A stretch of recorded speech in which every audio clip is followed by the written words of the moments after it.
ایک ایسا ملک جو سونے سے مالا مال ہو، زمین کے نیچے خزانے ہی خزانے ہو، لیکن اس ملک کے بچے بھوکے، اس کی ماں پیاسی، اس کے بڑے بے آسرا ہوں۔ ایک ایسا ملک جس کا سونا دن کے اجالے میں چوری ہو رہا تھا اور رات کے اندھیرے میں جہاز بھر بھر کر باہر بھیجا جا رہا تھا۔ پھر ایک دن وردی پہنے ایک جوان اٹھا، آنکھوں میں انقلاب، لہجے میں للکار اور دل میں صرف اپنے قوم کی محبت۔ ابراہیم تراورے صرف 34 سال کا کیپٹن، جس نے دنیا کی بڑی سے بڑی طاقتوں کو کھلے عام للکارا اور کہا کہ اب ہم مزید نہیں لوٹے جائیں گے، یہ زمین ہماری ہے، یہ خزانہ ہمارا ہے اور یہ قوم میرے جگر کا ٹکڑا ہے۔ آج اس ویڈیو میں ہم ایسے رازوں سے پردہ اٹھائیں گے جس کا شکار صرف برکینا فاسو نہیں بلکہ دیگر کئی ممالک بھی ان حالات کا شکار ہیں، اور ہم جاننے کی کوشش کرتے ہیں کہ برکینا فاسو جیسے سونا اگلنے والا ملک 92% غربت میں کیوں ڈوب رہا ہے۔ آخر یہ سونا کن ملکوں نے چرایا، کن ملکوں نے کتنا سونا لوٹا؟ ابراہیم تراورے کون ہے، کیسے آیا اور کیا کرنے جا رہا ہے؟ کیا مغرب کو ایک نیا دشمن مل گیا ہے؟ کیا افریقہ کی تقدیر بدلنے جا رہی ہے؟ ویورز، برکینا فاسو ایک چھوٹا سا ملک ہے، رقبہ تقریباً 2,74,000 مربع کلومیٹر ہے، آبادی کے لحاظ سے تقریباً 2,20,00,000 ہے۔ اس ملک نے 2024 میں 60,000 کلو گرام یعنی 60 ٹن سونا پیدا کیا، جس کی مالیت پاکستانی روپے میں 1.27 کھرب روپے بنتی ہے۔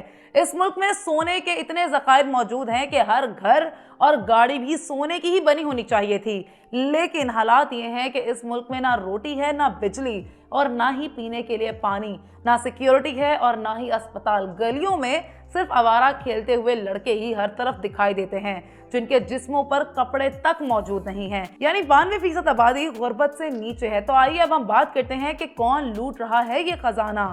کینیڈا کے آئی ایم گولڈ، آسٹریلیا کے ویسٹ افریقن ریسورس، اس کے علاوہ فرانس، امریکہ، برطانیہ، حتیٰ کہ اسرائیل تک نے اس ملک کو لوٹا اور خوب لوٹا۔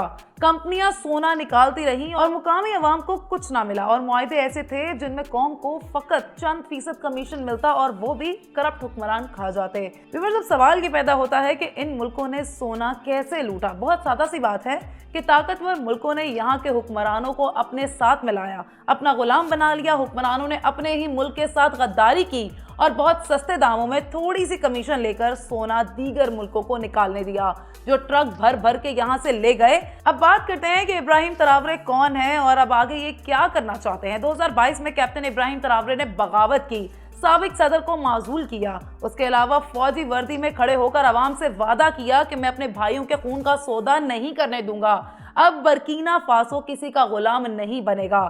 یہ جو باہر کے لوگ ہمارے سونے پر سانپ بنے بیٹھے ہیں، ان کے دانت کھٹے کر دوں گا۔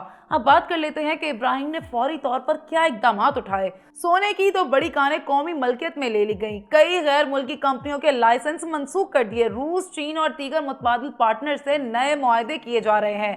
سونے کی دولت اب عوامی بہبود پر لگانے کا منصوبہ بنایا گیا ہے۔ ویورز، تراورے نے واضح الفاظ میں کہا کہ جب تک میں زندہ ہوں برکینا فاسو کا خزانہ غیر ملکی نہیں لوٹ سکیں گے۔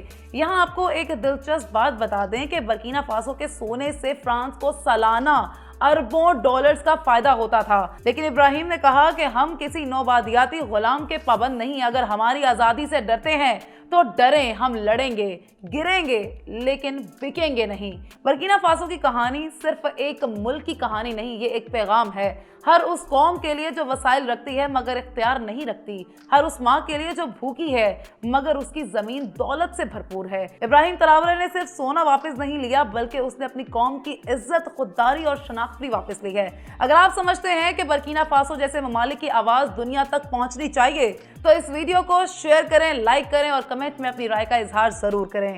اسی کے ساتھ مجھے دیجیے اجازت، اللہ حافظ۔